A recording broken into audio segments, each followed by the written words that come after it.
చెప్పేది వినబడతలేదా మీకు? దున్నపోతు మొక్కలు వేసుకుని అట్లా నిలబడ్డారు. అసలే పొద్దు పోతుందంటే ఏరంతలేదా? ఏయ్ అరే నువ్వు ఏరుతున్నావు కానీ ఏరు గీ పని చేస్తానే పత్తేరుడు ఏదైనా బరువులు మోయమని మోస్తా పత్తేడు నాతో కాదు. ఇప్పుడు చక్కగా ఏరుతావా? సప్పుడేక మావారింటికి పోవన్నా.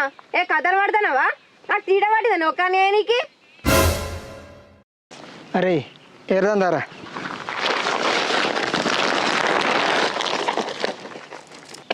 నీకేం పుట్టిందిరా? నీకేనా బొట్టు పెట్టి చెప్పానా నేను? ఎందుకు ఇట్లా రుచి పాడైతారు నన్ను? ఏరు సంచి పట్టి. అవ్వ ఏంది ఊకనండి వచ్చిన మీ ఇంటికి. నేను మన ఇంటికైనా సగం ఏ పని ఇంకా గిడికి వచ్చి అన్న మళ్ళీ పత్తేరుడు ఆడలో లెక్క పీకమంటే సపడికి కూడా పట్టుకొని మా ఇచ్చా కథలు పడకు, చక్కగా ఏరు.